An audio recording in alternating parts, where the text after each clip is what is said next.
Imaginez-vous au cœur du désert, face à des dunes infinies, des températures écrasantes et des pistes sans fin. Ici, seuls les plus audacieux osent s'aventurer. Et parmi eux, un homme et ses machines se sont imposés comme des légendes.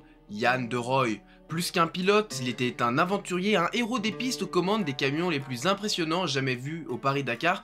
Aujourd'hui, je vous raconte l'histoire de cet homme et de ses monstres mécaniques qui ont défié les lois du désert.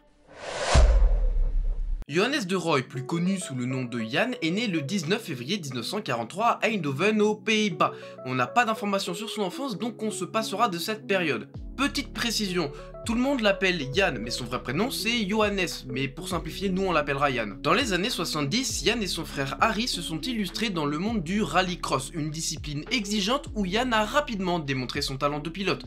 Voici un résumé de ses principaux succès. Champion international des Pays-Bas en 1970, 1971, 1972, 1973 et 1979.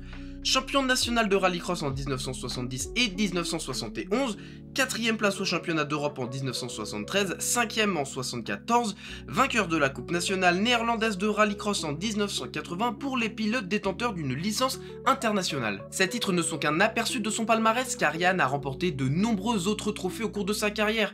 A noter qu'il a beaucoup roulé avec des voitures de la marque DAF, une entreprise spécialisée dans la construction de voitures et de camions. Aujourd'hui, DAF se concentre uniquement sur les camions et il est fort probable que vous ayez déjà croisé un de leurs camions sur la route tant la marque domine le marché aux côtés de Scania. Parallèlement à leur carrière de pilote, Yann et son frère Harry ont fondé la société JM de Roy et Fils spécialisée dans le transport de marchandises.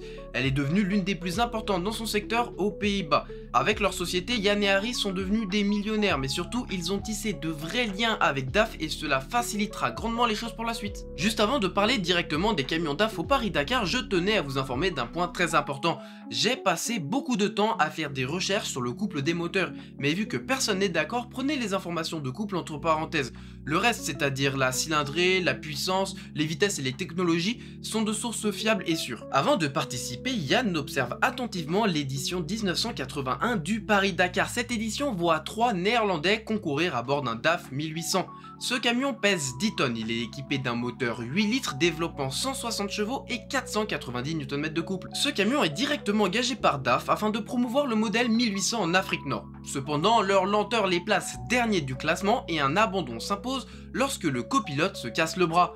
Par principe, ils terminent tout de même le rallye hors compétition. À la suite de cet échec, DAF décide de ne pas s'impliquer directement dans le Paris-Dakar. Il donne les rênes à Yann qui va participer en 1982 avec un DAF NT 2800 modifié surnommé le Nez. Alors pourquoi ce surnom? Tout simplement à cause de sa cabine avancée et de son capot proéminent. Son moteur 6 cylindres développe 320 chevaux pour 1250 Nm de couple. Au Paris-Dakar 1982, Yann termine 3ème sur 6 chez les camions et 67ème au général. Il en tire une leçon, il manque de puissance. En 83, il revient avec un DAF 3300 modifié surnommé Lamal. Son moteur, toujours 6 cylindres 11,6 litres, développe 420 chevaux et 1450 Nm de couple. Il termine à nouveau 3ème chez les camions et monte au 34e rang au général.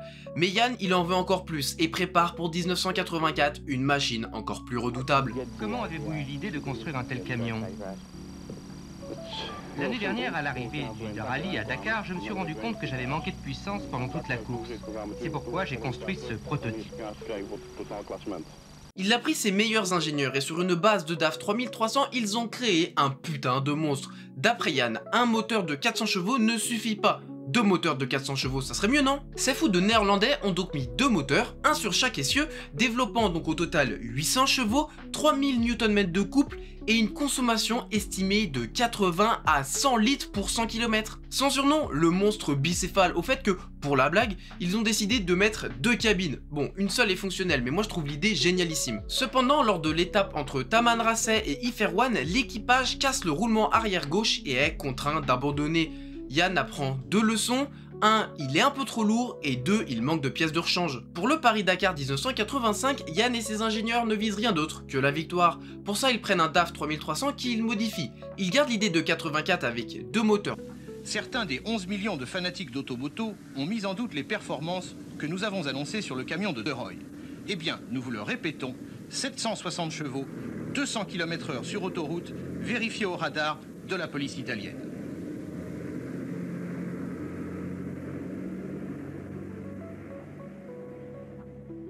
Son surnom, The Bull, aka le taureau. Ils ont aussi retiré la cabine arrière car certes c'était beau, mais c'était lourd, ils l'ont donc retiré pour gagner du poids. D'ailleurs pour son problème de pièces de rechange, Yann a trouvé une superbe idée, pourquoi ne pas utiliser le camion de 1984 en tant que camion d'assistance.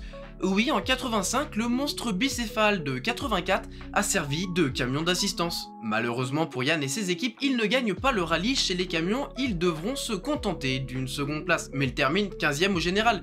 L'ego de Yann est blessé, il ne veut plus qu'un truc, la victoire.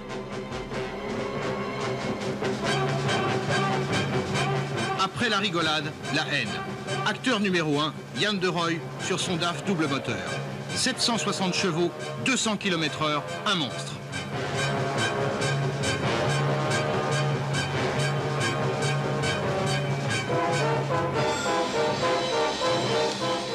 Acteur numéro 2, Georges Groine sur Mercedes.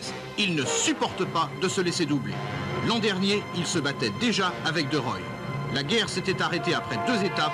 Les 2 hommes avaient fait passer la haine avant la course.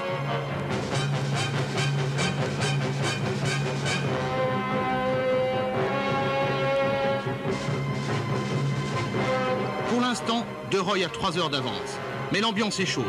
L'autre jour, au bivouac, une voiture a malencontreusement arraché la tente où se reposait Groine. On a parlé de tueur à gages, carrément.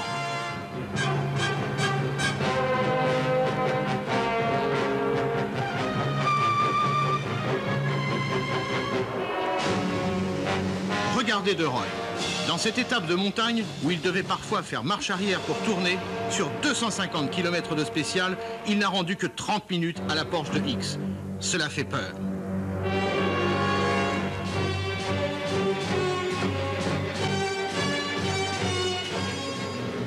Cela fait peur aussi à Paul Constantini, le caméraman d'Automoto.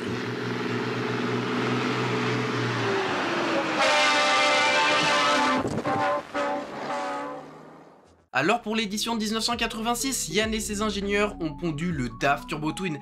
À partir de là, ce n'est plus un camion modifié en camion de course, mais un camion de course habillé. Déjà, ils ont mis un châssis tubulaire en acier dans un camion, je rappelle. Ensuite, ils ont gardé leurs 2 moteurs de 11,6 litres, en les montant chacun à 495 chevaux, montant au total à 990 chevaux. Chaque moteur développe 2300 Nm de couple, soit 4600 au total. En plus, pour un équilibrage des masses, ils ont mis les 2 moteurs au centre du camion. Ce monstre de course dépasse les 200 km/h sur du sable. Ce bordel mécanique est phénoménal.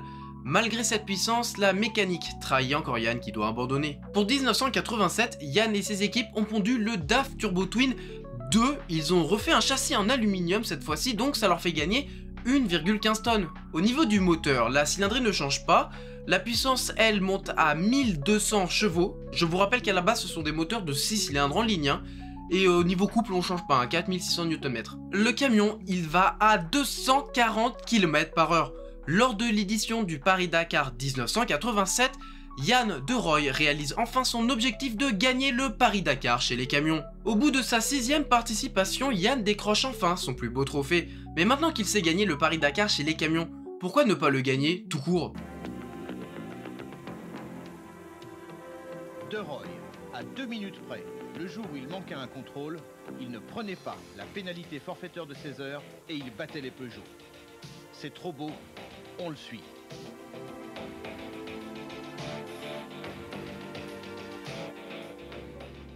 Allez, Yann et ses équipes retournent dans leur bureau afin de créer le Turbo Twin X1, même moteur mais on y ajoute 6 turbos. Pour la puissance, ils ont atteint les limites physiques de leur moteur, c'est-à-dire 1220 chevaux, même couple et même vitesse max sinon. Ils ont également besoin d'un camion d'assistance, et tu en connais beaucoup des camions qui vont à 240, moi non, mais Yann a trouvé la parade, ils ont créé un autre Turbo Twin, le X2, qui servira de camion d'assistance. La 7e étape du Paris-Dakar de 1988 propose un départ en ligne par vague de 10.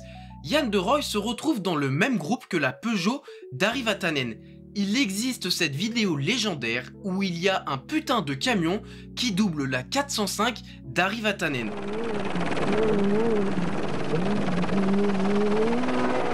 Regardez ce duel incroyable à 200 km/h entre Vatanen et De Roy.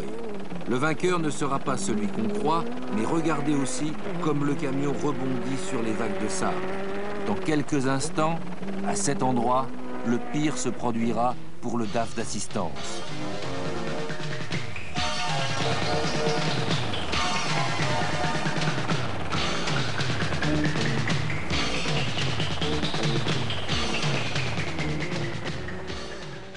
Le camion d'assistance part dans le deuxième groupe et quelques kilomètres plus loin, le DAF Turbo Twin X2 s'envole dans une série de tonneaux à plus de 200 km/h. Le pilote s'en sort avec quelques blessures, le mécanicien quant à lui restera paraplégique jusqu'à la fin de ses jours.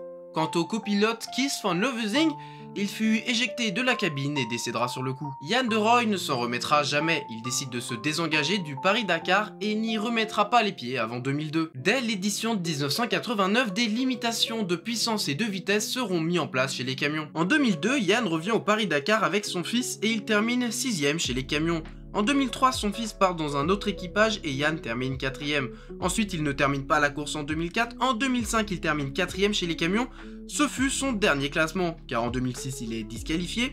En 2007, il abandonne et l'édition du Paris-Dakar 2008 fut annulée. Son fils, Gérard de Rooij, honorera son nom en remportant 2 fois le Paris-Dakar chez les camions en 2012 et en 2016. Après 15 participations, il a mis un terme à sa carrière en 2019. Cependant, il continue à travailler dans l'univers du rallye raid camion. Il dirige toujours la team de Rooij qui a engagé au Dakar 2025 des camions Iveco Power Stage. Au moment où je tourne, je n'ai aucune idée du vainqueur du Dakar en camion. Mais en 2023, un camion engagé par la team de Rooij a remporté le Dakar.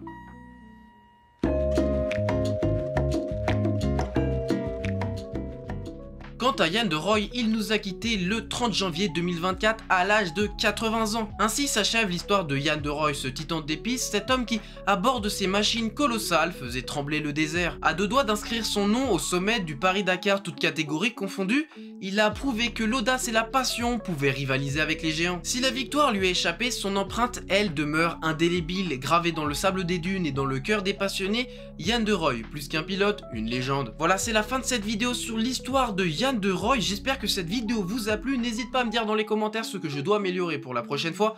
Allez, ciao!